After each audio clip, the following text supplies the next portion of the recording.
now is live. Welcome everyone. This is EBM. Welcome everyone on my YouTube channel. This is EBM Ernest Boniface Makulila and talking to you from my home office here in Belton, Missouri, United States of America. Today I'm so much excited. We have so much. So if you are following me right now here, tell me if you are able to hear me live on my YouTube live here on youtube.com/EBM Scholars. I'll be able to answer a lot of questions today. So the questions will be anything related to immigration. That will be number one topic. The second issue will be any question you want to know about life in Western countries. The one I can be able to answer them, I'll be able to do that. But also, if you have any point you want to share, we can be able to share. I'll be able to invite some people here to join me live. So tell me where you are right now. I hear Melissa is right now following me from Guyana. So thank you so much. I really appreciate that. Keep Life Amend on YouTube here. You are saying you have been following me here. You are watching me here and you have already, now I'm live. So ask any question and I'll be happy to respond to your question. So let me move my camera at the back to make sure that you are able to see me properly or to hear me well without any interruption at all. So sorry everyone for any interruptions coming out of my setting. But okay, oh man, it's difficult. I needed to hire someone to be a backup person at the back there and giving me some questions. Okay.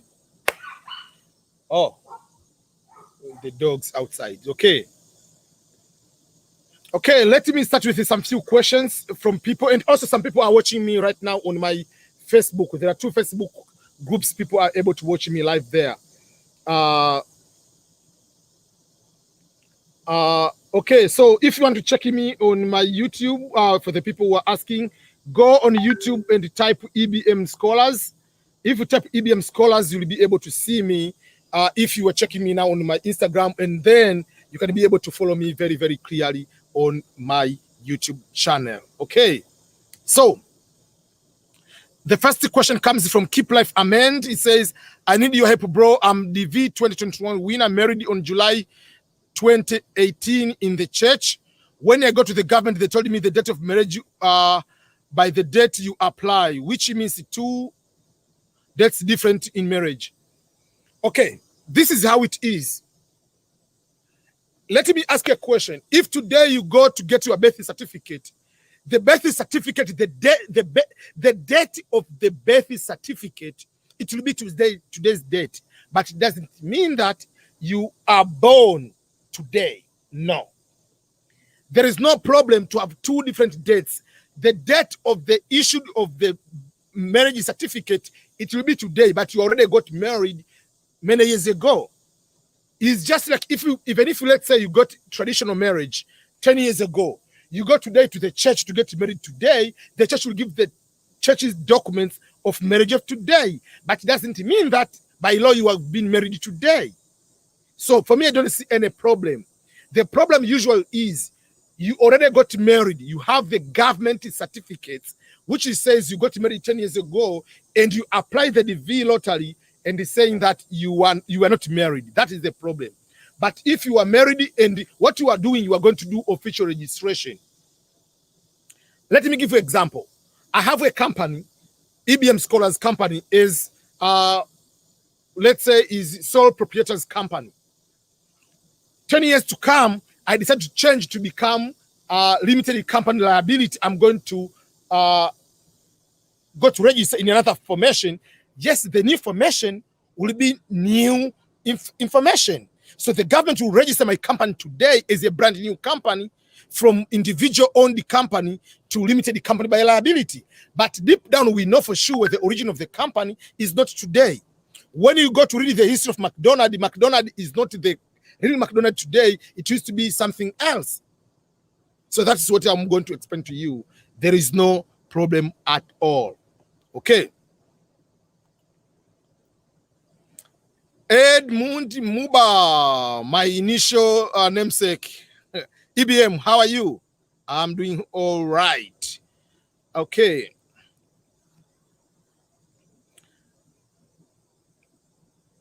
There is a question from Edmund Muba. The question is about study, especially medical school. How does a new immigrant with a green card survives in medical school? So first of all, you have to get admitted for the medical school. You come here as immigrant, you have a green card, and you want to go to the medical school. Number one, just like how people are going for law school, there is no difference with the medical school. In the United States, there is no bachelor degree in medical or medicine. If you go to Tanzania, you can become MD, bachelor degree. You just go to school from day one, you are bachelor degree, Bachelor of Science in medicine. That's how you become a medical doctor. In the United States, you don't go from getting the bachelor degree in medicine. There is no bachelor degree in medicine. You go to take any other degree. It can be bachelor degree in psychology, bachelor degree in nursing, whatever it is. Then you go to the med school, which is a brand new something, so you can go and study. Even myself, with a degree in political science, if I want to study medical school, as long as I go and do, there are prerequisite exams, I mean the courses you have to take to be able to undertake the medical school, but also you have to take the MCAT, just like people are doing the GRE, just like people who are doing the GMAT for management, GRE for non-management, LSAT for the law, for School of Law. So people, if you want to go to the medical school, whether you are immigrant, whether you're not immigrant, first of all, you must have a degree, and you have to have certain prerequisites, courses, which are the basic to start the medical school. You have to take the MCAT exam, and then you have to go to do that. How you survive, just like any other course, it is a little bit very challenging for many people, which is understandable. Why? Because you are completely changing the lifestyle. The way professors are teaching in the countries we are coming from is vastly different from how professors and how teachers are teaching here. Obviously, here is more practical with higher level of technology. Obviously, there will be something highest. So, in general, even if you're coming to study political science, remember, in Tanzania, where I studied my bachelor degree, most likely you are just the professors or the teachers are making it harder for people to pass. Here, if you study, you work hard, you can get all A's. The entire class can get all A's without any particular problem. So, yes, you'll be able to survive. Yes, you'll be able to get good grades without any problem. But medical school, as I want to say, you don't just come here with a bachelor degree of medicine, or you go from day one to start that way. So you have to study a bachelor degree. Just like if people are going to study law. In America, there is no Bachelor of Law, LLB, like in Kenya. It is in Uganda, as in Kenya, I mean in Madagascar or Tanzania or whatever country you are coming from. You have to go and take bachelor degree of any course. Then you take the LSAT, which is like a version of GRE for the people who are taking the law school. Then you go to the grad school, which is law school. So a lawyer here study bachelor degree in political science, study bachelor degree in something else, can be engineer, can be anything else. Then you go to a law school to be able to do that. That is how you do the medical school or how you do the law school. But remember, it is extremely, extremely expensive, the law school. I mean, law school is expensive, but the med school is so expensive and it has so many years ahead of you. So if you come here and you want to take the loan, you have to be making sure that that is what you really want to do in the med school. Like, don't come here, oh, because medical school in my country pays well and we think that you'll be having good time. You can study a lot, 5 years, 7 years to become a medical doctor here. And after that, you're going to practice because you finish. The practice is 3 years after finishing a couple of years. So you need to have a bachelor degree, and sometimes people are taking the masters of something else to get certain prerequisite, and then they go to do the med school. So you can do that, but make sure that it is really something you really want. Instead of going there 1 year, 2 years, oh, let me quit and let me do something else, and you have taken thousands and thousands of money as a loan. You can get scholarships, but usually they are not full funded scholarships. if you are here. So majority of people who are doing med school are doing through loans. So as an international student, I mean, as a new immigrant, you can be able to survive. You'll be able to do and get well into the med school and be able to perform. As long as you study hard, as long as you follow all the procedures, yes, you'll have fun, but it is a very, really studying. No matter even if it will be social science, here you have to really study books. Usually people say, oh, in Africa, for instance, where I was in Tanzania, oh, the education is so hard. I mean, in America, it's very easy. No. In Africa, the teacher complicates. The teacher comes in the class, day one says, this course, no one is going to get A. No one is going to get B+. So already the teacher decides who can pass. But here, the teacher is a coach. A coach is given credit by making sure that the team is going to win. If the team is getting draw, if the team is losing, that means there is a bad thing for the teacher. That's why I usually tell people, whenever you go to another country, before you jump into going to study any program, let's say you have won the green card lottery, you have come in US under the green card lottery, for instance. Take some time. Should I do business? Should I own this type of vehicle? Should I go to do improve my education? If you want to do all those kind of things, it's okay. There is no problem. But don't just jump. Just because you are coming from your country, and your country, if you have MBA, is a big deal. For instance, you come to do MBA here. MBA is a normal degree. Is a normal program. It's not a big deal. In my country or many countries, to become a nurse is just a law. It's not a big deal. But here, if you become a registered nurse, you get a lot of money. So you don't just to study based on your plan of your own country. Come here first. See how things are going. See what pays well. What is your initial kind of just like what is your hobby? What is what you want to do, your dream? And is your dream compatible to the lifestyle of America or of German? Because you can go to another country, social science pays a lot than science, maybe.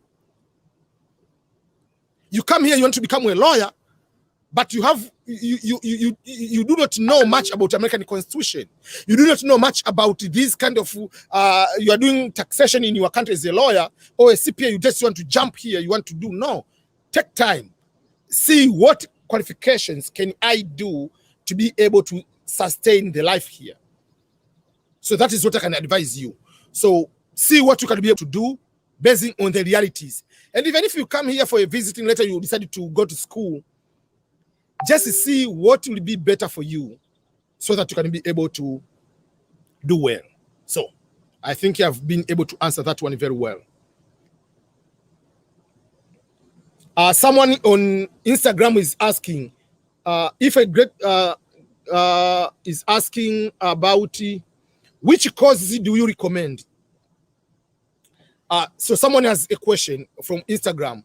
The question is, which courses do you recommend for a person coming from Tanzania, especially for postgraduate studies? And if that person gets a green card visa. So you're coming from Tanzania, which means you're coming from developing countries like any other African country.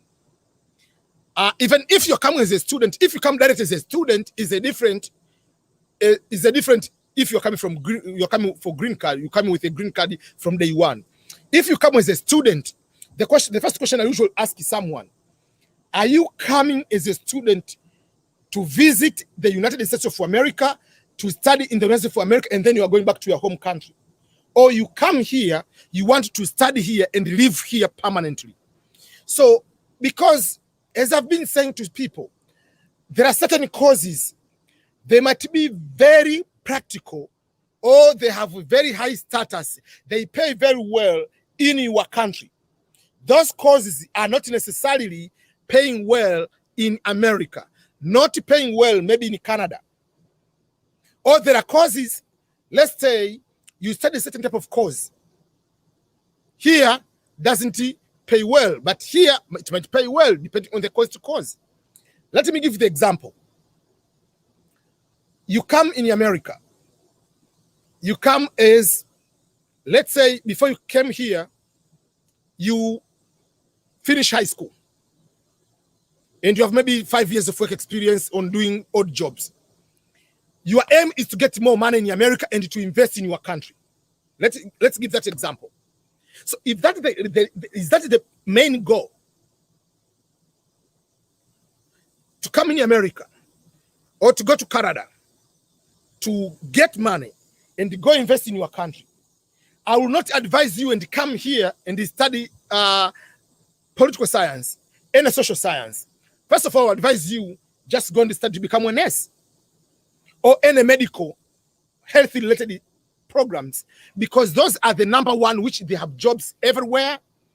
And secondly, you'll be able to get good pay. That's number one.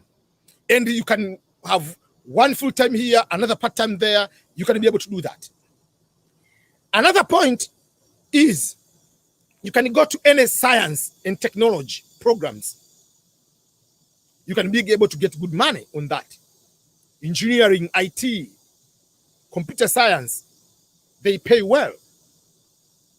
To study human resources, for instance, in your country, might be a big job, wearing the tie, wherever you get good money, you hire people. Here, human resources is a normal person. It's not a big deal.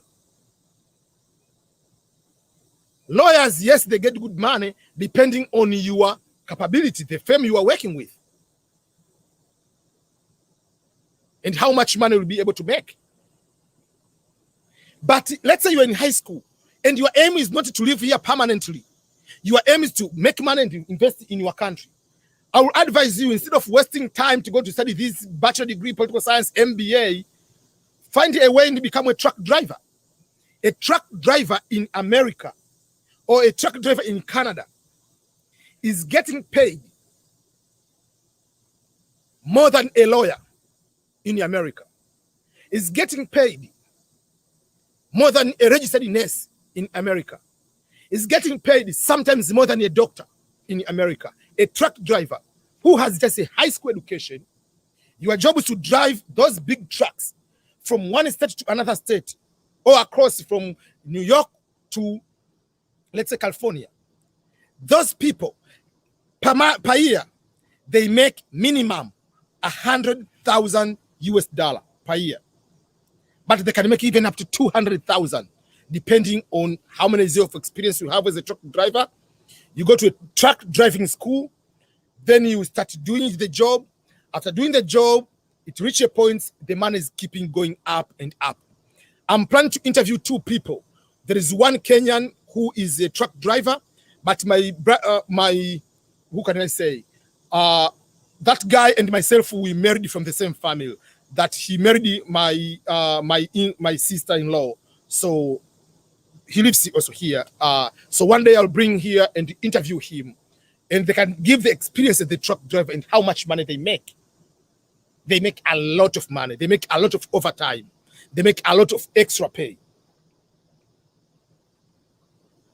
So it depends on what you want to do. Don't come here with the mindset that I have to find a job which has the same or equal status like in Tanzania or like in Kenya. So I cannot advise you directly like what program you have to do. Some people, they want the program what is about their dream. For instance, I know starting to become a nurse, you get very good pay. I know that. But for me, I don't have that vocation of becoming a nurse or becoming a doctor, because I'm very scared of dealing with the people when they are sick. I cannot even put the liquid on my eyes when I have to clean my eyes or something. I don't do that. I remember one time we had a friend, a family friend, and I was having difficult time to get jobs. I was in California. So that person, because he's in charge of hiring and whatever in one hospital, told me that they have a program. You go to study 2 weeks. You become what they call phlebotomist, something like that. Your job is just to take the blood from people. You just take the blood and just you put into the container, you put the label. That's all. That's your job. Do you know that person whose job is to take the blood from people, from the veins, and put into the container and wrap it and put into their containers in the hospital? that person was paid at that time. It was 2011 at that time. I was told to be paid $25 per hour. And I was going to take a 2 weeks full-time course, or I can take a month of part-time course. And still that course, they said they will pay for me if I go to do that. But I said no, because I know I'm not good into those kind of things. So sometimes it depends. I can tell you, okay, if you come here and join, let's say go and do, become an engineer, it pays well, but you are not, that is not your dream, and you are not good into math, you are not good into science. So something, because it pays well, doesn't mean you must do it. Remember, it's something you are going to study, it's something you're going to invest, it's something you're going to do in the next 20 years sometimes, or 30 years sometimes. So if you're going to do in those type of years, will you like that? Or every single day you wake up, you are so upset? So when you come here as immigrant, you have to look all those kind of things. What kind of job will be good for me? What type of career will be good for me? But not necessarily all the time you must go and get a bachelor. In the US, master's degree is very, very high education. In Africa, education, bachelor, master's, PhD is normal, because we confine every success into education. Here is not. That's why I'm giving an example. Someone who is just high school, even if you don't have high school, as long as you go to a truck driving school, you pass and you drive well the big truck, you can make money more than a professor at the university. While a professor per year gets 75,000, you as a truck driver make 110,000 per year. A bachelor degree with the IT in the US gets more money than a PhD holder who is working in the office. It depends. But overall, science, engineering, medical pays well. If you are into that, good for you. But if you, let's say you are in IT, you don't need to go and study bachelor in IT. If you have bachelor degree, don't go and do masters in IT. Go and do certifications. If you come here, for instance, instead of, let's say you already have bachelor degree in let's say in logistics, or bachelor degree in human resources, don't start to go to do another master. It's not a big deal. Go and take those kind of certifications. Bookkeeping, they have certifications.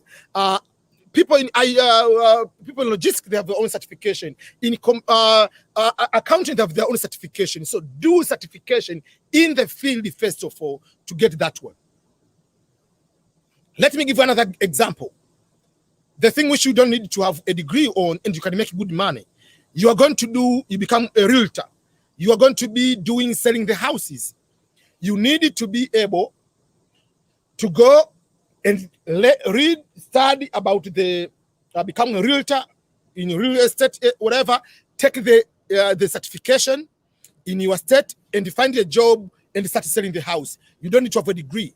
If you sell more houses, depending on you, how you do, you get good money. You can be able to do that. Another thing, you can decide to be selling insurance. You don't need to have a degree in insurance. You have to need to get the certificate in insurance to be allowed to sell insurance. In the US, almost most of the things, in order to be able to be guaranteed, you have to get the certification to get a license. Myself, I did the license to sell insurance because my life was difficult. So I had to do to go to sell insurance. I took the test. First time I failed, the second time I failed, the third time I passed. It's not a difficult exam, but for me, I had difficulties, or I usually have difficulties in taking the multiple choice tests. I'm not a multiple choice person. And in the US, most of the exams are multiple choice. So that is something else about that. Someone is asking, what about the jobs in food and nutrition? It's good, but it is very difficult to get better jobs. Food and nutrition, if you get that job into an industry, into a company which is manufacturing, and you become expert into designing the meals, into designing something, that will help. But remember, something very good is, even if you have a job, don't stop finding something on the side to be able to do that. Let's say you're doing food and nutrition. Even if you have a very good job, why can't you start online creating a book about dieting, proper way of eating, this type of meals? Start a book, create a meal plan, sell it, create videos, find another way to do that. So those are the few things. So whatever you do, find on the side. Myself, I work in another company as director for Africa in a non-profit organization. I do my job on the main job. On the side, it is weekend, I'm live here. During the night, I record videos I post on my YouTube. During the night, during the weekend, I'm writing books on the side.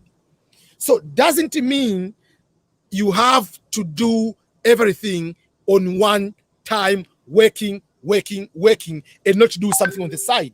You can start investing on stock on the side. You can start your own Amazon store. You can start an eBay store. And not only you can be able to sell just product, you can buy the product, be shipped to eBay store. eBay sells online, and then they tell him, they give your money and they take their share. You can do that too. Not all the time you can do like it comes to your house and you can be posting on your store on eBay or on Amazon and they sell it. But there is what they call Amazon fulfillment or eBay fulfillment. You buy, they ship to eBay or to Amazon, they sell, they put the price, they do everything for you, and you get a certain amount of money. So there are so many ways you can get money. If you go to the Western country and you depend on salary alone, you end up having 2 or 3 jobs to be able to survive. That is something you need to know, which is very, very important. Okay. I have a problem. I was recording. My card is full on my camera, so I have to get another memory card. Let me see. Let me ask Benedict to go and get my memory card. Okay. Okay, just one question, 1 minute. I'm not disappearing forever. I'm going to get the memory card. 1 minute, everyone. My apologies for everyone. 1 minute, I'll be back.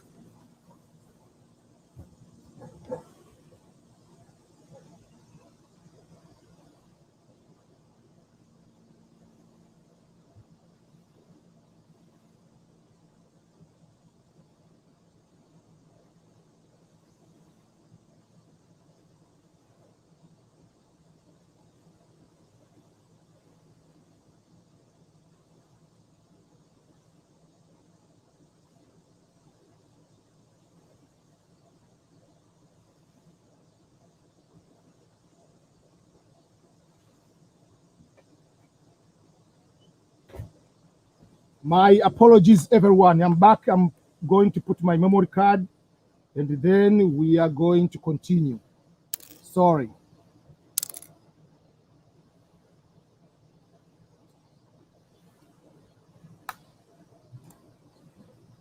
My apologies. I'm so sorry, everyone. Yeah. Okay. So let me continue to another question. Sorry. Memory card was full, so I usually record some of the questions so that I don't forget them. Okay.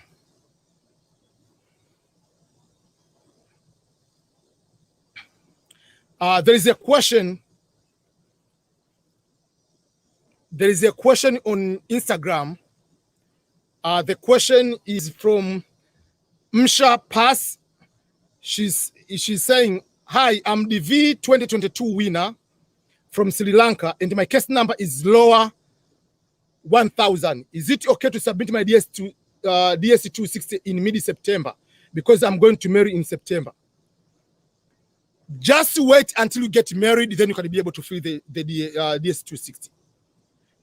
That's one thing. But for me, if I can tell you, the easy way would be, if possible, because what they don't care about the big celebration. They don't care about that. You can get married as long as you get the marriage certificate from the government, even if it's a simple celebration, and then the celebration you can do in September, it's okay. But there is no problem because your number is very small. Even if you feel in the middle of September after getting married, there is no problem at all. The only thing is, instead of your interview to be maybe in September, October, your interview will be maybe in January. You can push some month ahead until they receive this, ask you for the documentations, whatever. So, but still, there is no problem at all with that one. Okay. Okay, let me go to another question.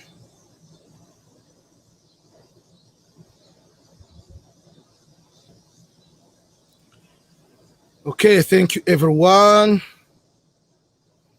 About the V2021 NN news, they are still continuing, but there is a good, I mean, I will talk about another video.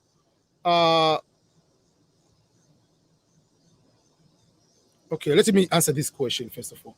He can't come to Sri Lanka until then, that's why. So, okay, there's no problem. Just wait until you get married, then you fill the DS-260. There is no problem. Okay, the V2021 NN news, they still continue interviewing people as normal, but it's very, very slow. There is infrastructure bill coming in. I will be talking about that bill because it has impact on immigration. I'll talk to that one very soon. Joyce, thank you from Liberia. Watching from Dubai, Moses. Burundian watching from Greece, Athens. Thank you so much. Bagenzi. From Kenya, Liberia. Thank you so much. Okay.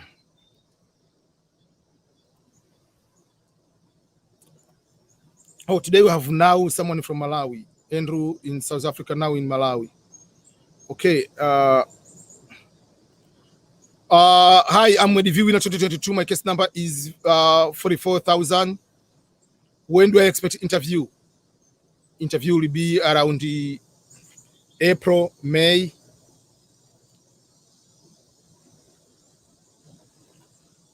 Mimi ni mshindi wa DV lote, kula vitu nashindwa kuvielewa. Okay, Nasser. Okay. Write to me on ebmscholars@outlook.com. Then I'll get in touch with you.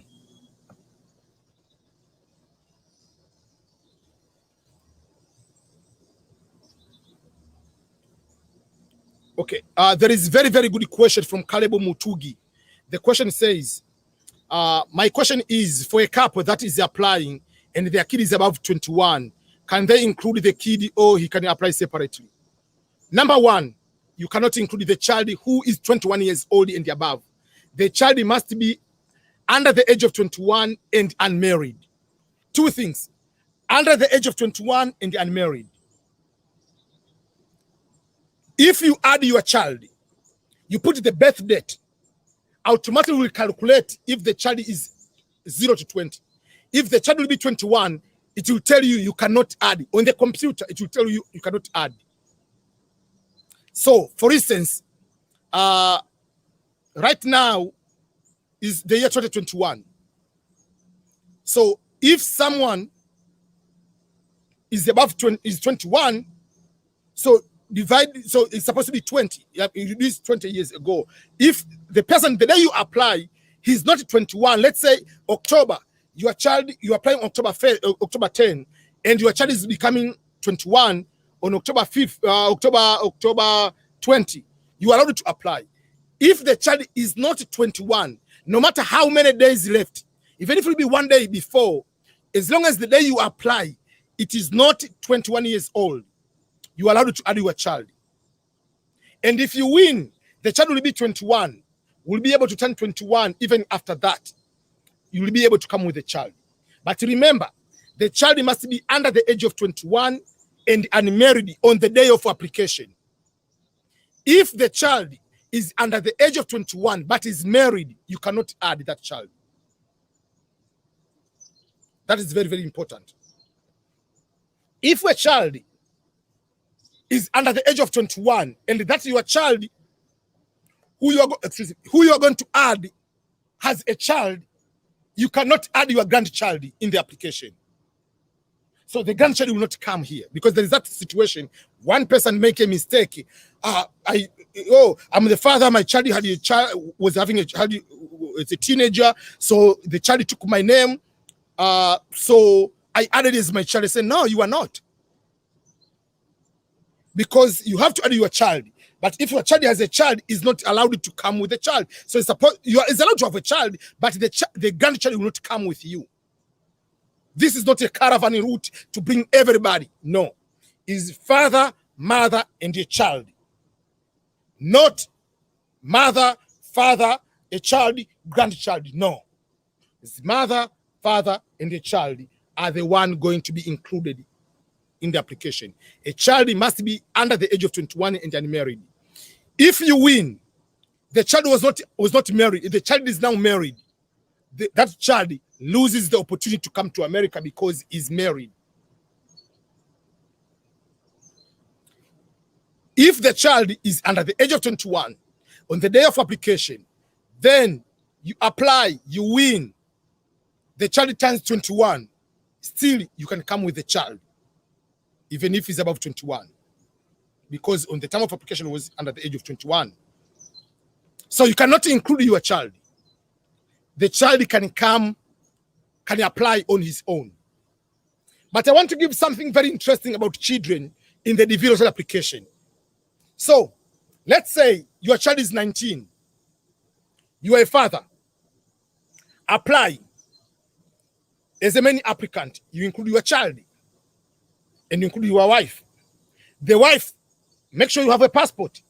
Wife applies, including the husband and including the child. If a wife wins, is coming with the husband and come with the child. If the husband wins, comes with the wife and comes with the child. And even if the child is 18 or 19, get the passport for your child. The child can apply as a main applicant. So the child is applying as a main applicant on his own, but a child also is going to benefit from both the parents. So that child will have 3 chances of winning. That is how you can help your child. That means if the husband wins, the child comes. The father wins, the child comes. If the mother wins, the child comes. If the child wins, the child comes alone. It's not coming with the parents. Does that make sense? So a child can have 3 chances. So when someone asks me, how can I increase my chances of winning green card lottery? If you are under the age of 21, convince your parents to apply. Make sure your parents, both of your parents, have the passport. If you are the wife with a passport, convince your husband to get the passport. If you are the husband, convince your wife to get the passport. It is not competition. It's supporting as a family. And a child here, apart from the age, being under the age of 21 and unmarried, the child is supposed to be your child, means your biological child, or a stepchild. I will go into detail about the stepchild. A stepchild that you are married to someone, not your boyfriend and girlfriend, not fiance. You are married, legally married to someone, and that someone has a child. You are allowed to include that child. That is a stepchild. Or another thing is, if you have adopted a child, adoption is going to the court of law. The court gives you the full custody that you are now the father, the mother of this person. You have legally adopted a child, paying for school fees, taking the orphan from the orphanage center from day one, who the baby is 1 year old or 1 day old. Doesn't make you the parent. Doesn't make adoption. Must be a legal adoption. If your brother or your mother has died, or whatever it is, somebody died, and you raise the person, is not your child. Until you go to the court and get a legal adoption documentation, you cannot add that child. So I said I'm going to add something about stepchildren. Okay, so this is the father. Then this father married to another woman. The woman comes here, there is a stepchild here. So when the biological father applies, is saying, I have a child. When that woman who is married to this guy He say, I'm applying as a main applicant. I'm married to this guy. I'm including my stepchild. You include the stepchild. Then, if the real biological father, the real biological mother on the other side will apply. When he applies, the biological mother will say, I'm having a child. That child, even if the child who don't live with that child is living with the father, that is your child. You can add that child. And if that mother is married to another guy, that means that guy is a stepfather for this child. Even if they don't live with that child, the child lives with another, the real biological father. The stepfather will also add that one. So one child can have 4 chances. Plus, if that child is above 18 or 17, you can, if the passport can apply, still has the 5 chances. So it's very interesting. Find all opportunities to increase your chance. Remember, they don't care whether the child was born in marriage, whether the child was not born in marriage. They don't care whether the child lives with you, lives with the grandmother, lives with whatever, but is your child, you can add. So when they ask you, put how many children do you have? Put your children, not the children of your uncle. Failure to put the children, instruction number 14, failure to put the correct number of children will lead to disqualification of your lottery chance if you win. That's how it is.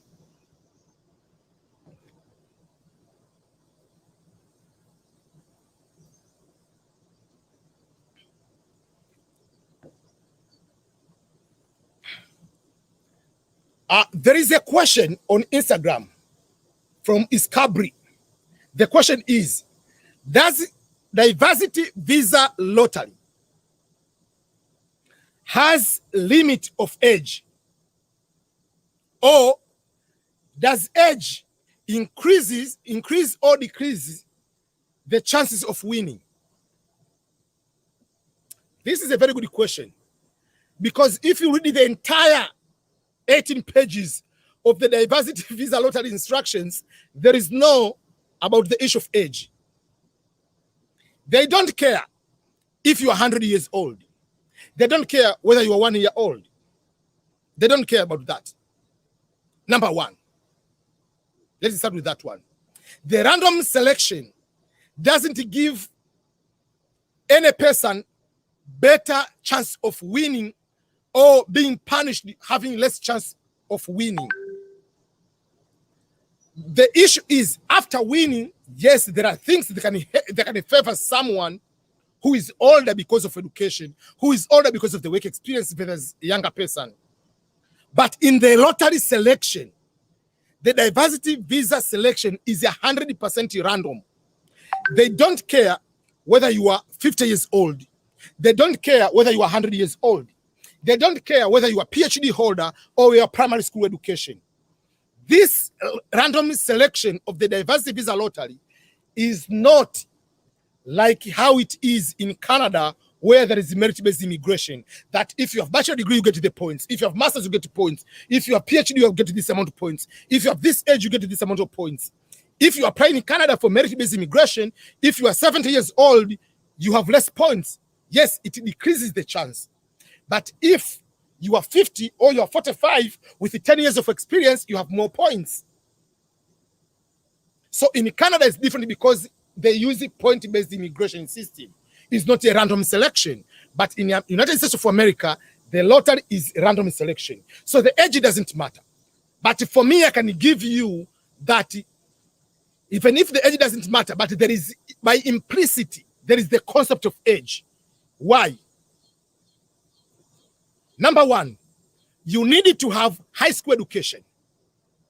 You cannot be under the age of 17, most likely about 17, to have high school education. Majority of people, let's say, majority of people, they start with 5 years old at the current time to start kindergarten or first grade. High school education, from first grade to high school, is 12 years. So if you start with the age of 5 and you do 12 years of education until high school, that means you'll be 17, at least. When you apply, you're 17. When the results come out, you are 18. Then you can come here without a problem. But let's say you are so smart, genius, whatever, you skip some classes. Or apart from education, they say if you don't have education, you need to have two years work experience. What work experience do you have as 5-year-old? Yes, there are kids who are making a lot of money on YouTube. They have very good experience as content creator. I agree that. But there is one point which is very important, which is going to the issue of age again. In the United States of America, under the age of 18, you are a minor. You are a child. You are a minor. Meaning, by law, you are not allowed to enter in any contract. So assume you are going to fill the form for your child. Yes, your child has a passport. My 2-year-old Faustina has a passport. Claire is 5 years old, has a passport. Assume I'm not American. Should I apply for them for the green card lottery? No. Why? If they win, they don't bring the parents. You cannot say, just like when the parent wins, come with the child. But if a child wins, doesn't come with a parent. So if the child comes 5 years old, where is the child going to live? Where?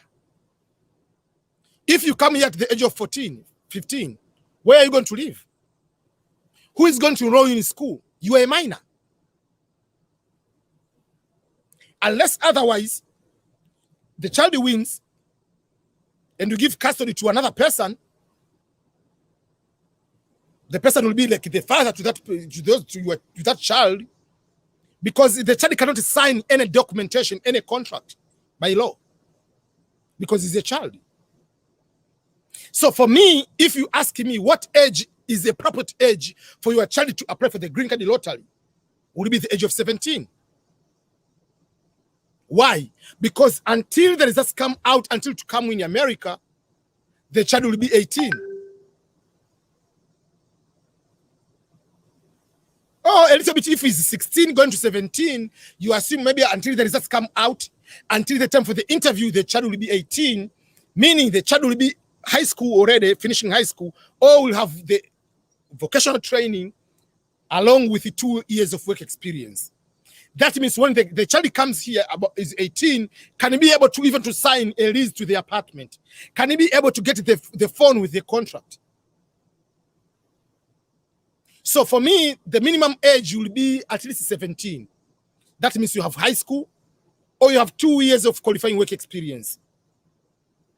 And it will help you with the age. Once until you come to America, you are 18 years old and above, you can be able to sign contracts. You can be able to do decision on your own. But under the age of 18, you're in trouble. Just remember, Kobe Bryant, rest in peace, when he was signing for the Lakers, he finished high school, he was 17. He was not allowed to sign that contract.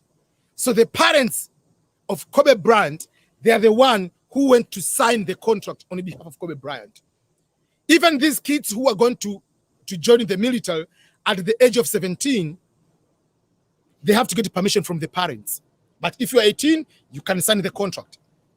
In America, you are allowed to work from the age of 16. Legally, you can allow to be working. So if you're allowed to work at the age of 16, still you will not sign that job contract without your parents. That's why even for me, I usually tell people, like the difficulties of YouTuber in America, I cannot go to a school and start interviewing kids. I don't have the permission of their parents. But in Africa, I can interview kids. Oh, what about this, whatever? Can you dance, whatever? But I cannot just go around here and just start interviewing kids around. No. The issue of children is very, very critical. There are so many laws and regulations protecting these children. So, if you're a parent, you want your child to do, make sure that is at least 17. Because if your child is 15, do you think you'll be able to survive in America? Just assume you live in a very small city in Meru, Kenya. You want your child to come to live in Nairobi alone? Will you do that? Will you take a child in Kigoma, Kibondo, or from Twara, direct far away, to bring a child to live in Dar es Salaam alone? Will you do that? So why do you want to bring your child from Dar es Salaam to the United States of America? That is a big change. There is a very big possibility of your child to lose, to get lost, to get into a bad crowd. Here, as we say, to buy a gun is just a normal. To start using drugs is very easy, quick. People do that. Smoking, using crazy things is very easy. There is a very big challenge to raise children in America because there is so much freedom. So if you bring a younger person, sometimes it's easier to lose focus. It is easier to get lost. So if it's your parent, that's why usually for me, sometimes even a bachelor degree is not a good idea to bring the child to live on their own at the age of 17. If you can get a bachelor degree, you are 20, that's okay. But not at the age of 17, go and live in New York alone. That's very complicated in life. Myself, for coming on 20-something, and I was still like, man, this is America I'm in. It's easier to get lost, to get to fit in with the crowds sometimes. So if you have the parents or adult to help, that helps a lot in one way or another. Okay, let me go to look for another question.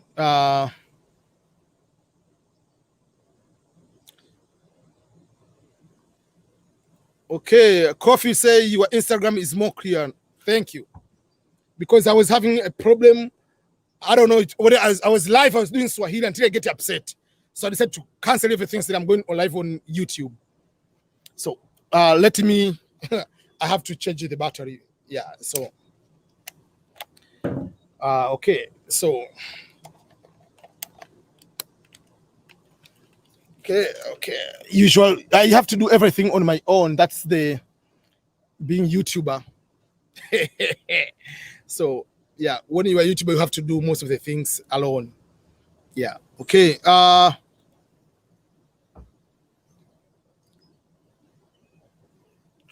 If the principal applicant has children over the age of 21 and do not live with her, should she still include them on the DV application? No. Any child above the age of 21 and above, you are not allowed to include in the application at all. Whether you live with them, whether you don't live with them, you don't include them at all. But if a child is under the age of 21 and unmarried, whether you live with them, whether you don't live with them, you are supposed to include them.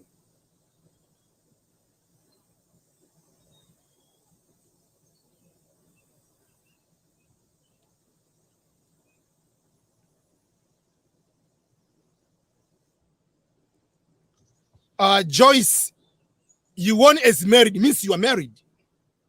Do you mean that you are married but you live with someone on traditional marriage, or you are not married, you are single for your life and you went to say you are married, you lied?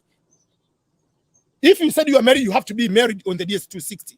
If you say now you are single, go with the divorce document to the interview. Otherwise, you'll be denied the visa. But if you are traditional married, go and get the marriage certificate from the government, and you have to include as married.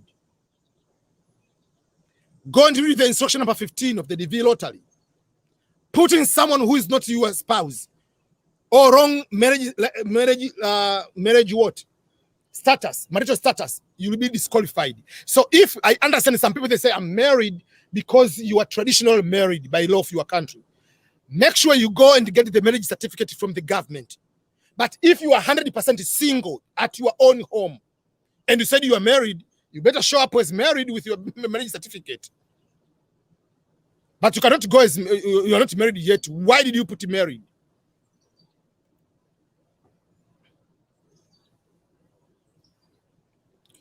I'm asking because someone, okay.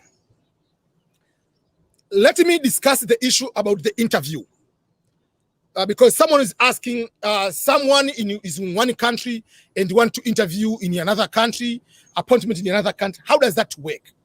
And what is my suggestion on that? Are you allowed? You in Dar es Salaam. Your spouse is in Kenya. And you want to interview. Where should you interview? Or you are in Dubai right now. Your wife is in Cameroon. Where should you interview? Should you interview in Dubai or should you interview in Cameroon? So, number one, when you apply for the diversity visa lottery, there is a place they ask you for address. Where do you live? You put the address and the country where you live right now. By default, when you win the DV lottery, the first notification letter, which says you have won the DV lottery, will include the country where you'll be doing the interview. By default, it will be the country which you put on the DV lottery application, that where you live. So, let's say you are in Dubai, and you know for sure I'll be in Dubai for the next 6 months. Then I'll be going to back to my home country, Tanzania, or in Kenya. When you apply for the DV lottery, you have the option. You can say, I live in Dubai, or you can put the country of birth where you will be going to do the interview. But even if you put whatever country you want in the lottery application, when you are going to fill the visa form, there is a question.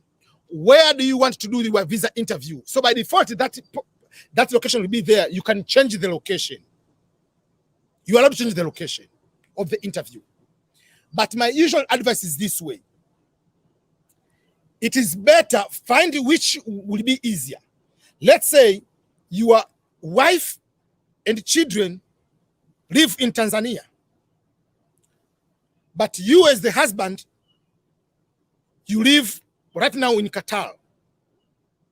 What will be easier? Will it be for you as one person to travel to Tanzania to do the interview, or your wife and the 3 children to ask for the visa, which they might be denied, to go to Qatar, to pay all visa fee, to pay the flight ticket for all of them to come to you?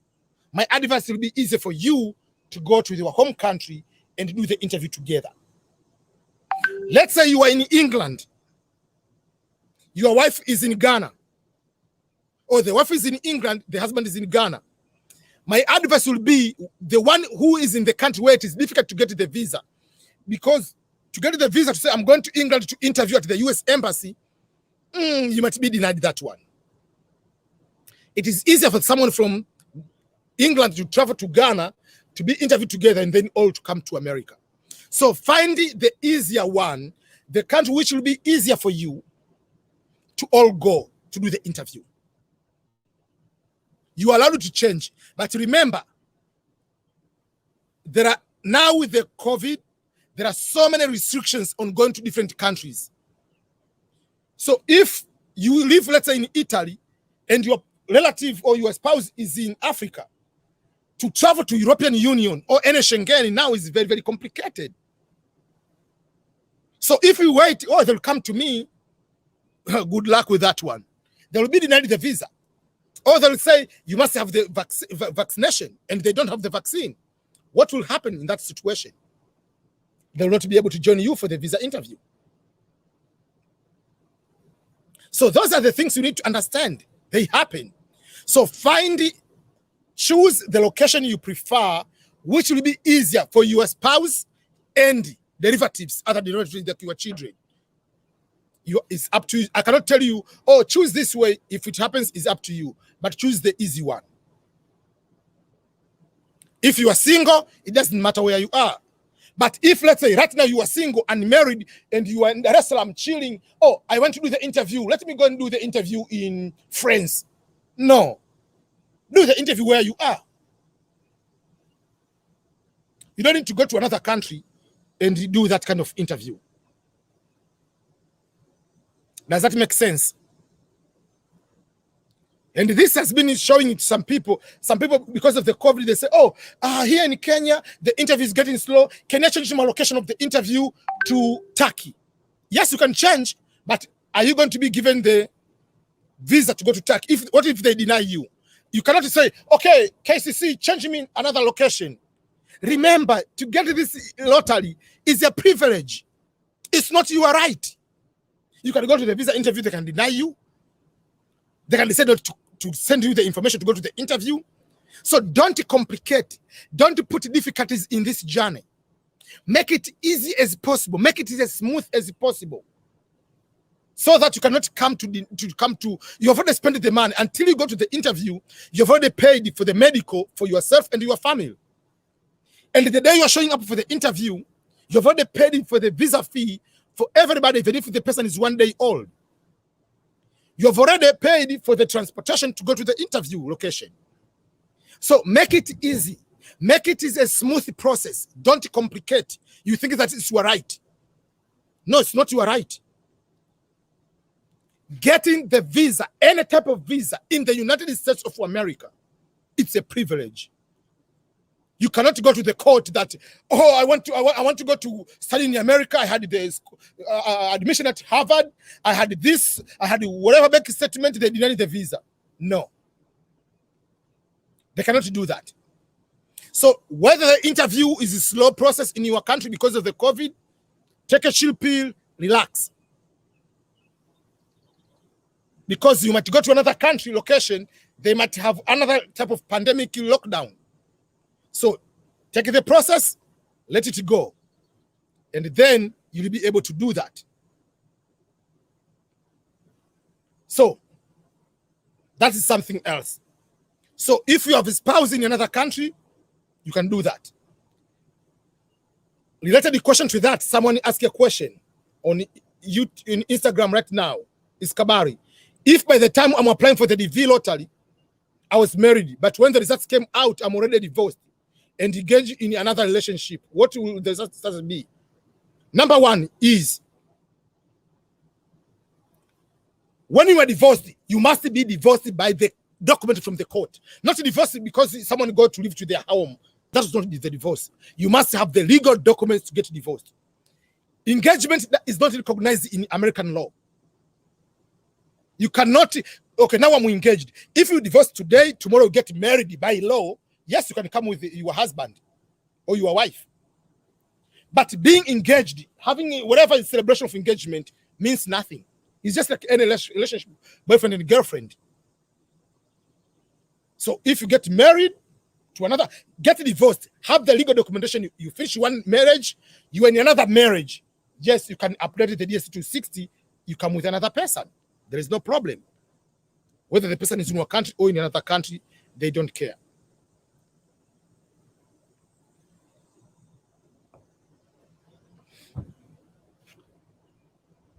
Okay.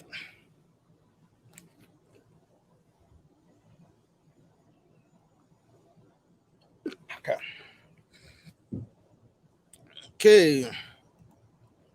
I'm the V 2022 winner, my case number 38,000, likely interview around March, April 2022.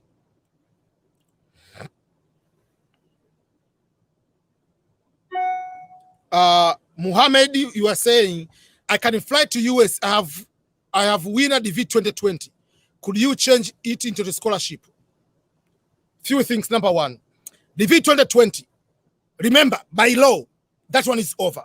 Let's be honest. Let's be truthful. Yes, there's a law. There's a case in the court of law, but by the V lottery regulations, by the US government regulations, after September 30th, it was over. Do you mean you are the V lottery winner, the V 2020, or you have applied it? I don't understand your question, because the V 2020 are the people who applied in 2018. The V 2020, the interview ended in September 30th, 2020. So that is over. If you are not interviewed, it's over. But yes, there is a decision from the court we are waiting for. But at the moment, if you come to America, you come like any other person, not as a green card lottery winner, because you don't come with the DV lottery visa. You don't come with the immigrant visa. To changing the scholarship, you cannot change the scholarship. Scholarship, you apply to school. The school, they don't care whether you are American citizen, whether you're a green card holder, whether you are Ghanaian, whether you are Tanzanians, whether you are Kenyan. They don't care. You apply for school. If you meet the regulation to get scholarships, you'll get a scholarship. School doesn't care about your status as a green card holder or you have won a green card holder. Wakisema kwamba, if they say, let's say, if they say, like, in order to apply for Harvard for this program, you must have bachelor degree of this GPA, you must have this statement of purpose, you must have this one, you need to have everything on the place. They don't care about your status as immigrant. So to change, if you apply while you are in the US or outside the US, the regulation don't change. to get a scholarship. There'll be the same thing. 46,000 case number, your interview will be in May.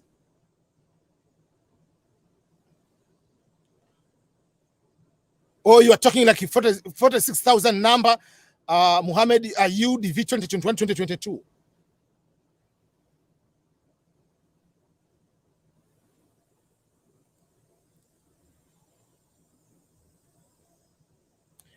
Hello, I'm from Kenya. Please, I asked you many times about my case today. Can you give me the answer today? I'm sending the DV 2020 probably, and I have a problem to fill the DSC 260. Say miss much information. What shall I do, please? What information do you miss? Saying you miss information, it doesn't make anything. What information do you miss? Be specific. In order to complete the DSC 260, what information do you miss? If you are single, do you have a passport? You apply with a passport. Then you have a passport. If you have a passport, you can fill everything in the DSC 260. Where were you born? Put the address, your name of the father. What information do you miss? You don't have. You cannot be able to finish. I won the DV 2022 by my case number is 56,000. Can I apply for the DV 2023 again while winning the DV 2022? Yes. Even if your case number is 1, you are allowed to apply for the next DV lottery. There's no problem to do that.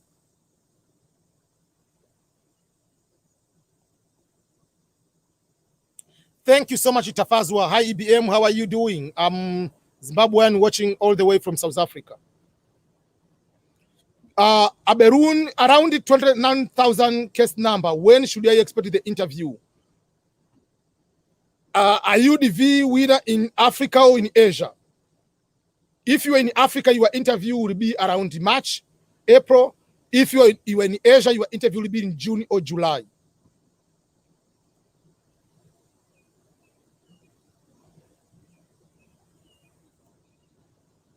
Hi, Ernest.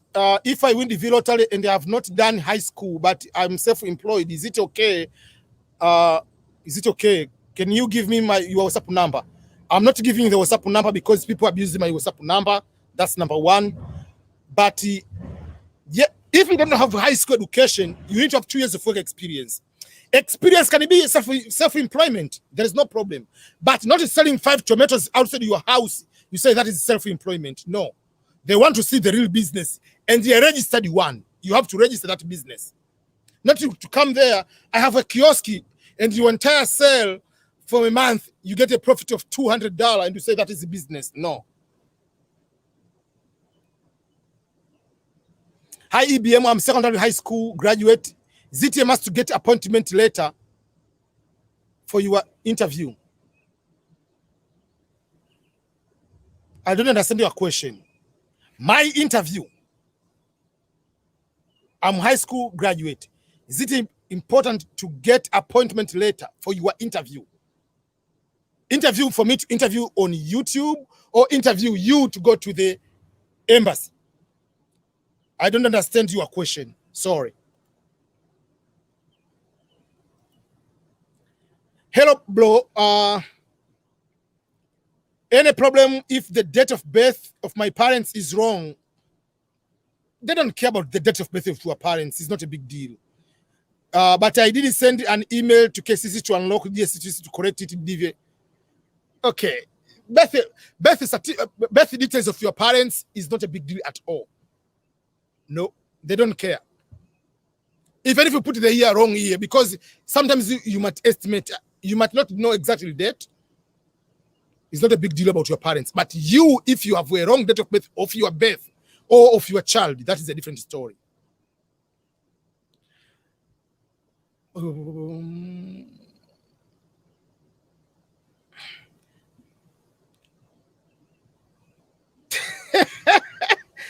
Hello, EBM. Today you sound furious. Why? It's just life. Sometimes days are not the same, you know. And the interview, is it online or live, whatever? Interview for the green card lottery is not live, whatever. You are talking about the interview on the green card lottery. it has to be on site. You have to go to the US Embassy. They're not doing online. Okay, there is another question from Muhammad. His question is, I was born in Abu Dhabi, UAE, and lived there from 1991 to 2007. And since 2007, I'm in Pakistan. So do I apply for the DV lottery visa? The answer is yes. Why am I saying yes? You haven't mentioned, are you a citizen of Pakistan or a citizen of Dubai? Or UAE? Because the lottery participation doesn't care about your citizenship. The participation in the DV lottery is based on the country of birth. You are born in UAE, and the UAE is eligible country to apply for the diversity visa lottery. So when you apply for the DV lottery, let's say you are a citizen of Pakistan. When you apply the country of birth, you will say is UAE. The other question will be, are you applying for the DV lottery based on the country of birth, which is UAE? The answer will be yes. Let's say you are born in, your parents were refugees in Tanzania, and you are born in Tanzania, but now your entire family went back to Rwanda or went back to Burundi. You are a citizen of Burundi or citizen of Rwanda. When you apply for the DV lottery, you don't apply as someone born, citizen of, yes, you are a citizen of Rwanda or Burundi, but your country of chargeability, the country of participation is the country of birth, which is Tanzania. So Muhammad, despite of you living in Pakistan, being a citizen of Pakistan, doesn't restrict you from applying. You are going to apply, and the participation will be based on the country of birth and not the country of citizenship. For instance, Canada is not eligible country to apply for the diversity visa lottery. Assume you are a citizen right now of Nigeria. Nigeria is not, you are born in Nigeria. Oh no, Nigeria is not to be a good example. Let's say you are citizen of Ghana. Ghana is the eligible country to apply. And you go to Canada and you become a citizen of Canada. Canada is not eligible to apply. But because you are Canadian now, but Canadian who is born from Ghana, and Ghana is eligible country, you'll be able to apply. Another situation is you are Nigerian, born in Nigeria. You are not allowed to apply. But your wife is Kenyan. Kenya is allowed to apply. You are allowed to apply, and your eligibility will be based on the country of birth of your spouse. That's allowed. So there are some ways in between on how one person can be able to be allowed to apply for the DV lottery based on the country of birth of the person or country of birth of the spouse. Those are the tricks that are here and where you can be able to do that. Yeah. So that's about that. How much does it cost for the DV lottery form? To apply for the DV lottery is free of charge. You don't pay even a single dollar to apply. You'll pay if you win. I thought it is your tone of Kigoma. Yeah.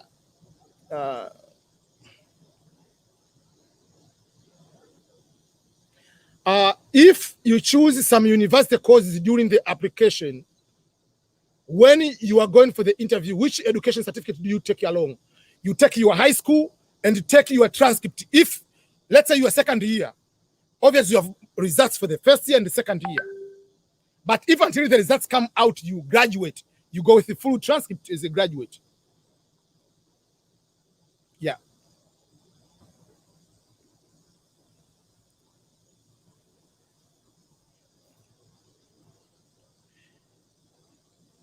Can I submit church marriage certificate? No. They want marriage certificate from the government. If depends on the country. For instance, in Tanzania, there is government organization is called RITA. RITA, the certificate you are given in the mosque, certificate you are given in the church is coming from the government. So it's the same certificate. I don't know which country you are from, but if that certificate is come from the government, it's okay. But if it's just a Catholic church, whatever, or Anglican church, Moravian church, no.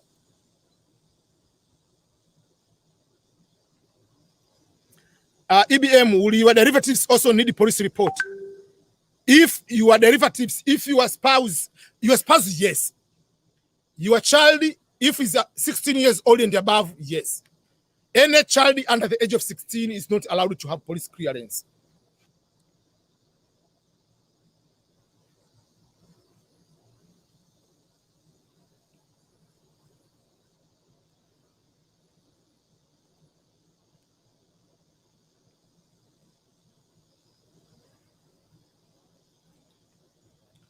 Okay, there is a question from Stevens Sekong. Hi, EBM. I'm a DV winner 2022.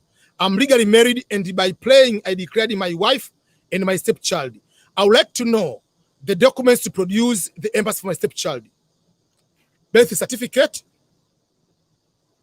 which will prove who is the mother. That is the mother, right? The passport.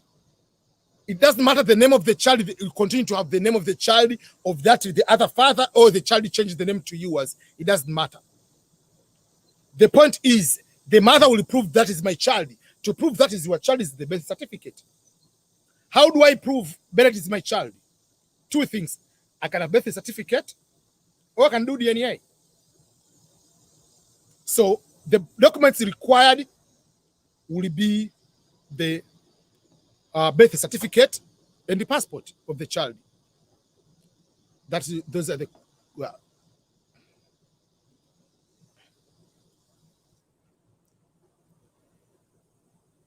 there is a question about passport. Can I apply without a passport? No, you can't.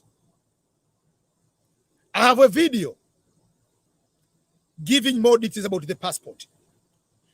Here it is. Let me give more explanation. Listen to me to this very, very careful, because you'll be coming later to be upset and crying and going to start hating America for things which is your fault. It used to be when you apply for the DV lottery, passport was not required. 3 years ago, they introduced the passport requirement. Instruction number 7 of the DV lottery instructions, passport requirement. It says as follows, if I can paraphrase. You must have a valid and expired passport in order to apply. Valid and expired passport means if you put an invalid passport, expired passport, you're in trouble. Without a passport, you can't apply. Unless otherwise, you have one of the 3 exceptions. What other exceptions if you don't have the passport? Either you must be a stateless person. A stateless person, that means you are born in no country on this planet Earth. It happens. There is one guy from Angola. The husband and the mother, during the time of the war, they were getting into the boat, running away from the country. In the middle of the international water, the child was born. Or assume you are in the plane. The child is born in the plane into the top air somewhere over there. You do not know which country is that. What will be the countries of birth of the child? The child was no country of birth. You see? So you must be a stateless. If you're not a stateless, you must have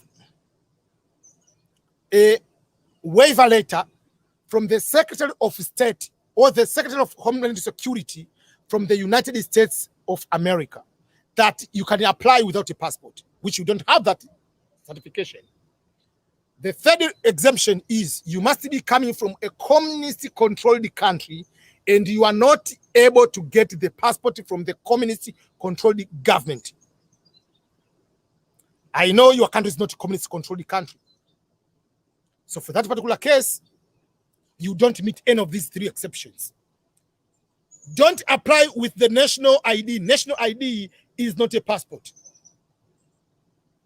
Driving license is not a passport. You must have the passport. Some countries, they might be in the very strict lockdown. They don't care about that. Your country might be having a war. They don't care. There's no that exception. If you don't have the passport and you are not from the stateless, you are not from a communist country, you don't have the letter from the Secretary of State or Secretary of the Homeland Security, don't apply. Because winning the green card lottery, by lying, you don't have the passport, and you choose the exception, you will be denied the visa on the visa interview. The other technique I tell people is this one. If you don't have the passport, go and apply the emergency passport, the temporary passport. The passport you can use to travel from one country to another in your neighborhood. For instance, in East Africa, Tanzania, Kenya, Uganda, Rwanda, South Sudan, you can travel within those countries with a passport, which is a piece of paper. One piece of paper is called temporary passport. If you apply the temporary passport, you get within 1 day, or you get within 3 days, and it is just $5 to $10. You can use a temporary passport and apply. And if you win, you can get the actual passport book now, because they will never put the visa on that temporary passport. So you apply the passport book. And when they ask for the documents, you give the temporary passport and the new passport. Or you apply with the passport, but later it's expired. If you win, you'll use the passport, which has expired, as a document, and the new passport to send to the KCC. And during the visa interview, you have to go with those documents. The purpose of introducing the passport is because to get away from the scams. People were stealing the identity of other people. Like, I can go there, I can take randomly names and put it there, and if you win, you're going to forge the birth certificate, you're going to forge the passport with the new name. Or the same person goes there, is applying as Ernest Boniface Makulilo, Makulilo Ernest Boniface, Boniface Ernest Makulilo. You change your name variation, and if you win, you go with a different passport. Or you go there, say, I made a mistake on the names. So to avoid that, you can go with one person with one passport. That's how it is. I believe that will be able to answer about the passport. So you don't have the passport, find the temporary passport. You don't have the passport, you don't have the temporary passport or the normal passport, 5 years, 10 years expiration, don't apply, because you'll win, trust me. And you'll be denied the visa. You will have all your hopes, I'm going to America. You are paying for the medical, you are paying for the visa fee, you are appearing in the interview, they are going to deny you the visa, and you will be upset. That is written in the instructions. Failure to have the passport and applying, saying that you have or you have exemption, you cannot apply. But what about the refugees? The refugees are allowed to apply if they have refugee passport. They have those passports, they are given by the United Nations. You can use. That is another exemption for only refugees. The only other exception they have been given are the people from Venezuela. Venezuela, if you have a passport which has expired, you are allowed to use it as long as you add 5 years, because they know of the situation going on with this, Venezuela. That means the US government officially, they posted on their system that if your expiration date was January 1st, 2020, add 5 years. So to be January 1st, 2025 expiration date. So that is the only exception. So apart from that, those are the few things I want to make sure that you understand in that way. Any question regarding to passport, find the passport, apply for the passport as soon as possible, and make sure that you get the passport photo, the one you will use to apply, very, very soon. Don't wait until October to apply for the passport. You say, oh, I was delayed. I applied without a passport. They will deny you the visa without any worry. Even if I'm the US consular officer, I'm denying you without a problem. So you have to understand that. This is Chris. I'm from Tanzania. I'm in UDOM now. I'm eligible to apply for the DV 2023. Yes, you are eligible. Again, hello, Mr. EBM. I'm from Tanzania. Can I get your normal call number? I have many questions for you. I don't give my phone number out because people calling my number anytime they think that the entire world is the same time. If you have any question, specific question, go to the EBM scholars at outlook.com. Write me email there. I'll be able to answer you, or go to my, you can go there on my EBM scholars at outlook.com. Write to me. I'll be able to do that.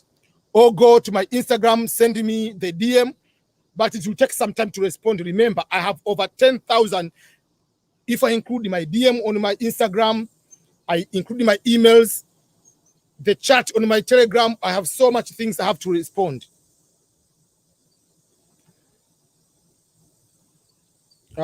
Please, EBM, answer my question. Let me find your question. I have so many questions.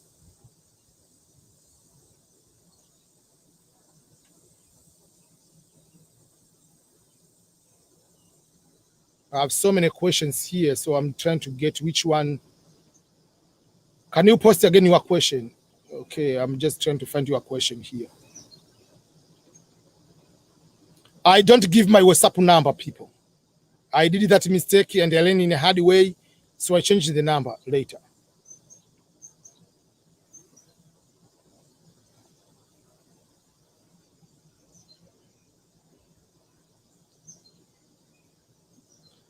If I haven't answered your question, it's not I'm choosing specific one question. There are so many questions are coming out here.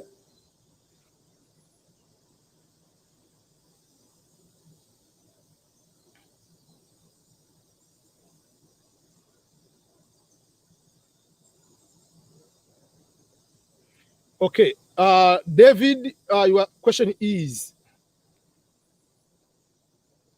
okay, I'm reading this question. It's very important question from David on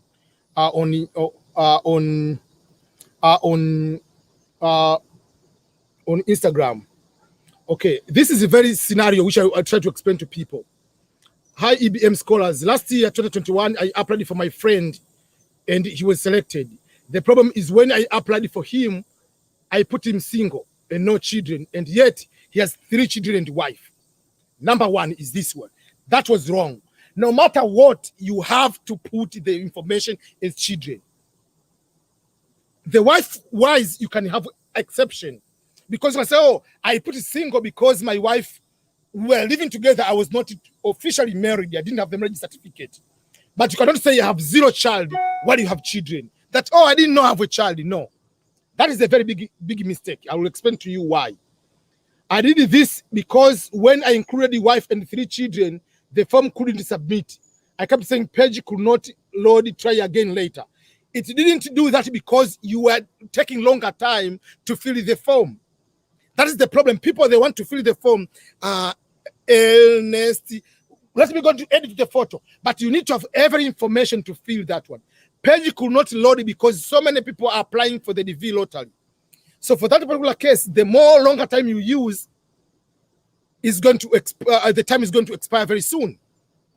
So I'm going to read some of the instruction here so that you can understand why I'm usually, when I'm talking about this one, I'm very, very serious on this particular scenario. So I tried it several times and different days, but it refused to submit all of them. As I said, the mistake is you are taking longer time. That was the reason. Now, what should I do in this kind of scenario? Because I do not want him to miss this opportunity for migrating in the United States. Can he include marriage in the DS-260 with only a wife and file for children later when he comes as a single?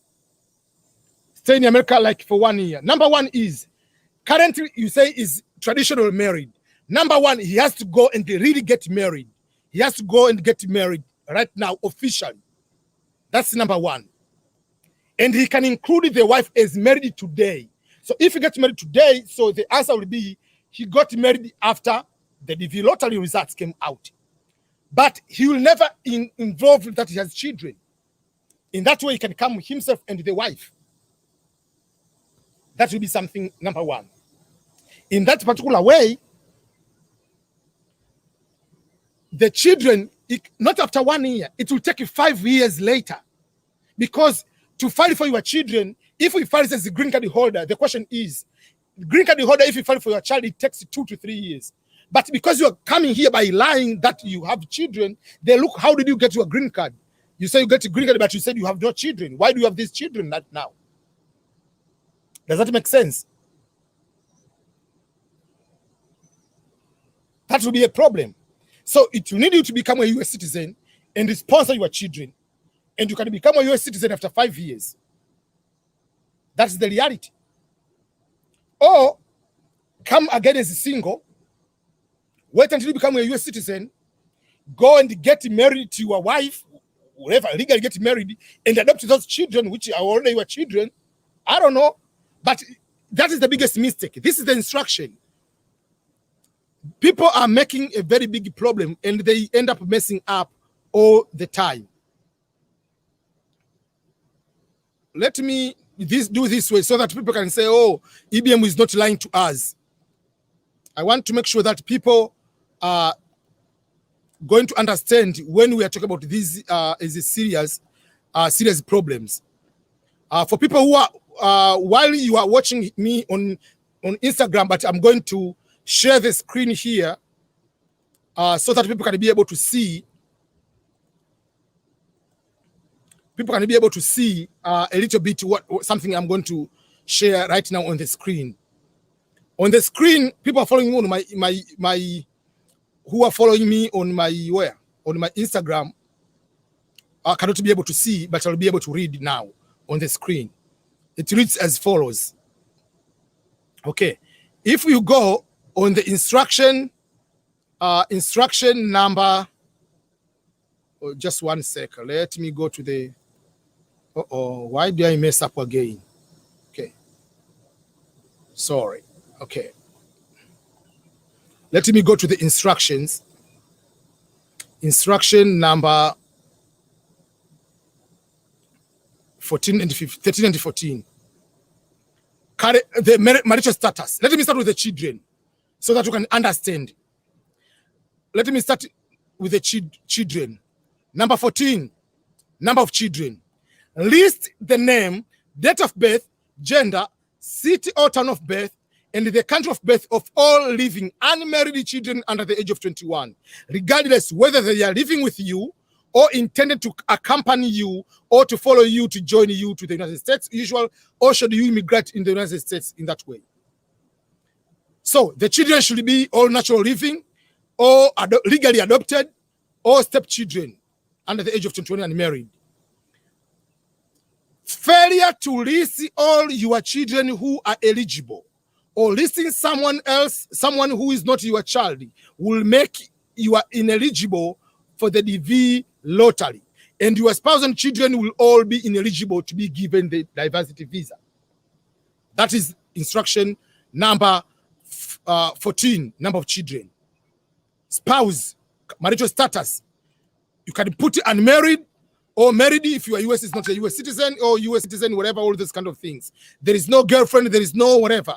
That's why I say you can say, oh, I'm married traditional, but I didn't see as this one, so that's why I didn't put my spouse as I'm married. You can have that exception and really go to get married.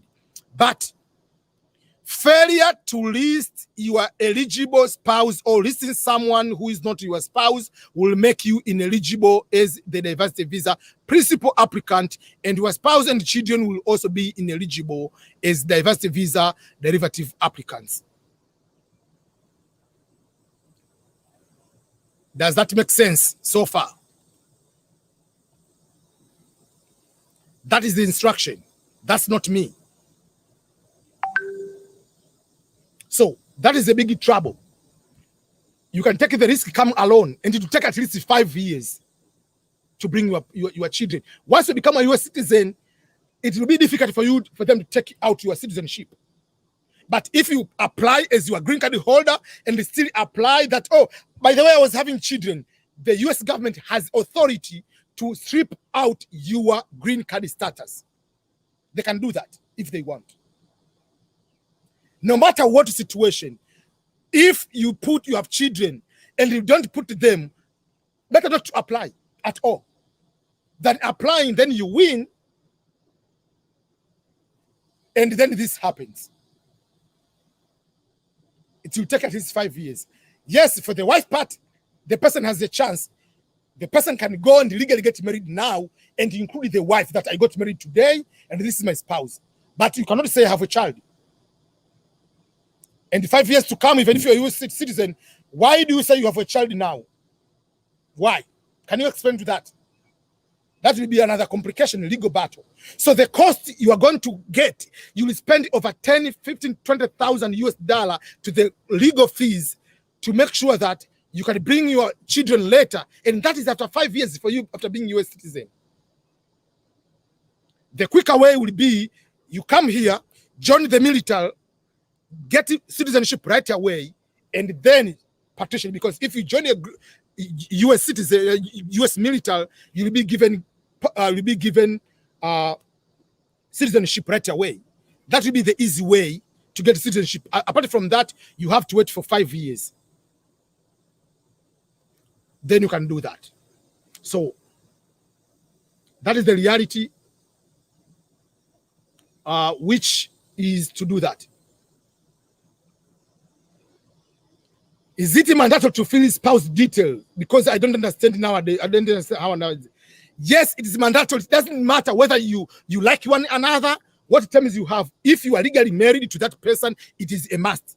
Unless otherwise, you have won the DV lottery and you don't want to come with your spouse, still you will put you are married, but I'm not coming with my spouse. That is a different story. But in the DV lottery application, if you are legally married, you must put you are married. Failure to put you are married while you are legally married, they come to find out you will be denied the visa. It doesn't matter about now my spouse is just you have conflict. They don't care about your conflict. What is your status? Are you married? You are not married. What if you have a problem with your child? The question doesn't say what is your relationship with your spouse. Do you love one another? No, that is not the question. The question tells us, are you married or you are single? Or you are divorced? The question is, tell us the number of children. Whether you have conflict with those children, you don't have conflict with those children. They are your children. So make sure that you have the photos of your spouse, of your children. And when you apply, just like the question we get from David online, apply while you have all the documents and apply faster. The more you take a longer time, it will say doesn't load. The reason why it worked when you remove the children and the spouse, because you put the information of one person. Remember, they are very simple information: date of name, date of birth, marital status, whatever. If you fill all the information quicker, and if the photo meet the requirements, weight and everything, it will be so fast. Within 5 minutes, you can fill the information of main applicant, spouse, and children. But if you start, oh, passport number, let me go to find the passport number. You come back, it will say it cannot load. And then you end up, let me fill it right now. So that mistake can cost you the relationship for the 5 years with your family. You deny the chance of your children to get the best education in America. They will still in your country, be away from the parents for 5 years, possible, or 7 years, for them to join you later. It will make sure you will be paying extra money for your children to continue to live in your country, whether they're in Africa. You'll end up making sure that you pay for the legal fees, appeals, go to the court to petition that whatever, and not to have the risk of being taken out your citizenship or green card. So those are the too much pressure in one way or another.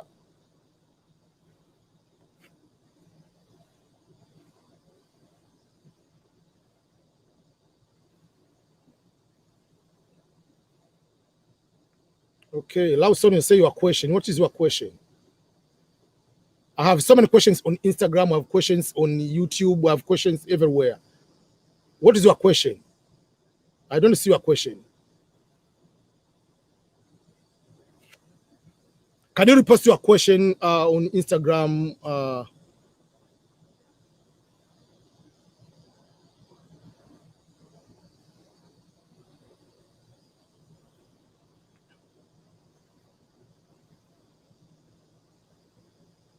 My question, please put your question. Okay. Oh, I'm outside here. I'm very far from my normal charge, so my charge is almost gone. The battery is almost less than 10% on my computer. So very soon, this one will be able to end. So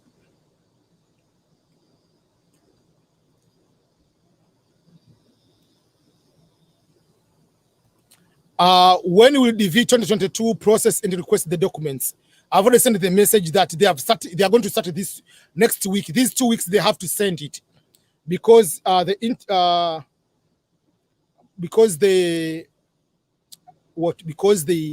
should I say? The interview is starting on September, so they have to start sending the documents soon.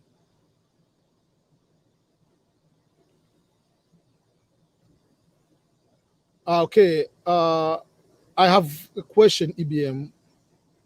If you don't get the second notification letter before September 30th, that is it. So they will notify you that your chances have expired. No, they don't notify you. It's over. They don't have that time to notify you, unfortunately. Okay, I'm going to my internet. My charger is going to end, so I have to end on my YouTube because I'm using the laptop. What are the financial documents are needed to show at the embassy? Nothing, unless otherwise your embassy on the documents they ask you, they say a financial affidavit, but there is no financial requirement. Can I? Hey, I'm finding for University for Financial and Management Accounting in Norway in a private university. Can you help me, please? Which visa should I get going for bachelor's? Number one, visa you go as a student. That's number one. Number two is if you apply for the private universities, remember, those will pay for tuition and fees. Government or public universities, they don't have tuition and fees. Thirdly, universities in Norway, because you're asking for the bachelor's, very few universities have programs teaching in English language. And I do not know. So for that particular case, you don't have much of the programs. On my YouTube channel, if you go to the schools in Norway, whatever, I have a video posted that way. They have a list of programs offered in Norway, but I do not know the financial and management. I do not know that. I'm a winner for the DV 2022. I included my wife and kids, but we are not officially married. If we get married, what now after the results, will that affect? No, it will not affect as long as you have the documents to prove that you have been married traditional before that getting the official document from the government. Please, EBM, answer my question. If you are bad in debt in Arab country and I'm from EU and winner with that case number, does that affect my DV case? No, it doesn't affect anything. Why? They don't care about your debt. There's no any credit check or anything else. What they check is about your criminal record being in the prison. That's the only thing they're checking out. With the EU 17,000, interview will be around March, April, I think, around that time.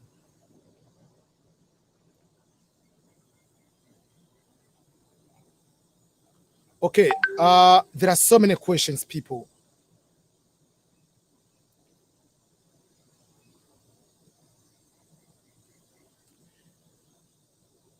Okay. There is a question. Hi, Mr. EBM. The question comes from JJ Forenson. Hi, Mr. Ernest. My question has sent it in the. My question, my friend has sent his DS26 almost 2 months ago. Until now, when he check his status, is always the currently at KCC. When KCC sent him the second notification, the question is your friend DV 2022, 2021 winner? That's the first question. And what is his case number? What is the case number of your friend? And is he the DV lottery winner for 2022 or 2021? EBM, how long will it take to bring your family to the United States from Africa? That is, are you a DV to bring your family as who? As a US citizen, a green card holder? Okay, the question, JJ, you're asking the question. The person was question. Let me answer the question again. Okay, let me read your question again. Your question, you are saying, hi, Mr. Ernest. My question, my friend has sent his DS260 almost 2 months ago. Until now, when you check his status, it always shows that currently at KCC. When KCC sent him the second notification, number one, you say your friend is DV 2022 winner. Nobody in 2022 winner has received an email about the notification of going to the interview. The interview was starting in October.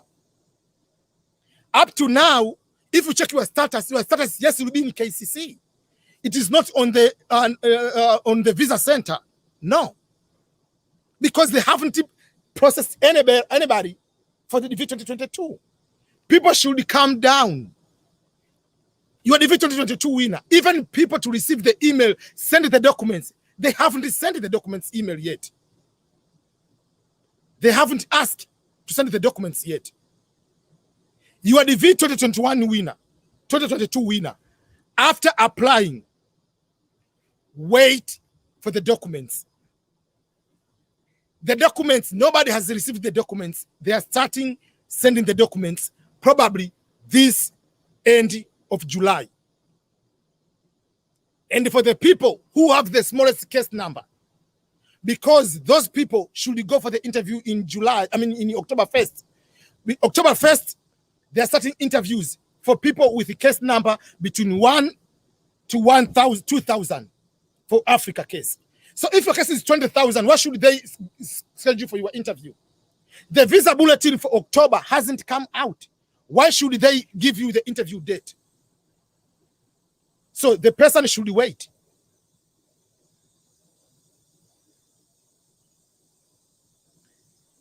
Okay, another person is Mervin. Say, hello, Ernest. I'm from Venezuela. The DV 2022 winner. Case number, it is 2,000. Do you know my case number?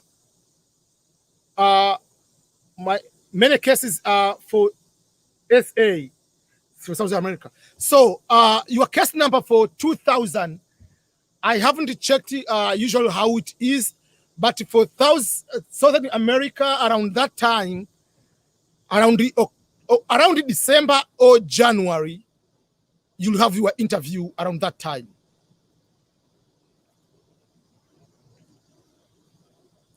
So those are the things you need to understand.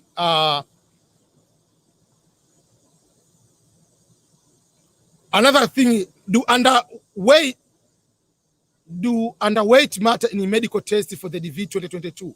No, they don't care how many pounds you are. 100 pounds, you are 1,000 pounds, you are 50 kilograms, you are 2,000 kilograms. They don't care about that. Are you talking about weight as somebody weight? They don't care about that.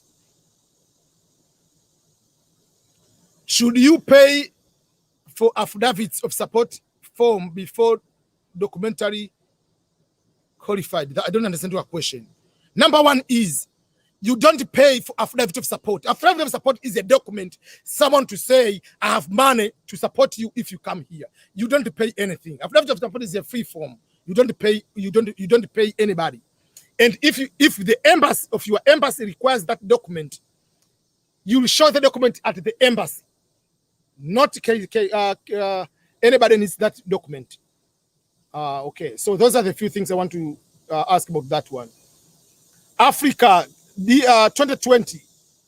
If you are DV 2020, are you saying you are DV 2020 or DV 2022 or 2021? If 2020, no interview for the DV 2020.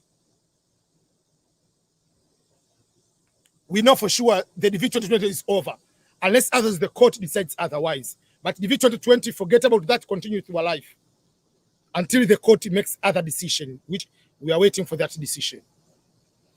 So for the people who are on my YouTube, I have to end my live stream now.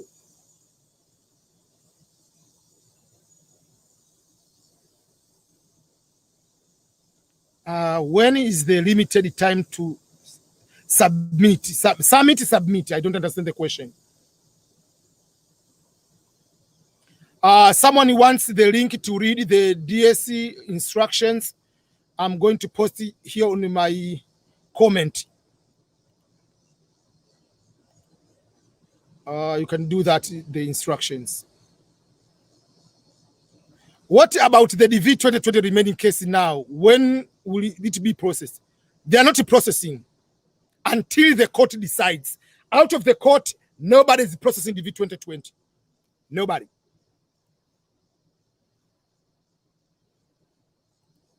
How do you address the letters to the embassy? Example, letter showing how long you work at a company or the consular. It's just the dear consular officer, you put the local embassy address, that's all. It's just official letter to introduce someone, like recommendation letter. There is nothing special. Yeah. So I'm going to end my live stream. It's going to end right now. The charge is almost 5%. I'm sorry for those that haven't answered the question yet. I'm going to record all these questions and I'm going to answer through separate videos. And I'm going to answer them. Yes, some countries don't require sponsors in US, only address for them. Yes, but if they require, you can have it. Some they don't. Okay, so I'm going to end my live stream right now on my YouTube. So thank you everyone on YouTube. I'm going to end now. In a few seconds, I will end on here. I have also to eat. It's already 2:33 in the afternoon.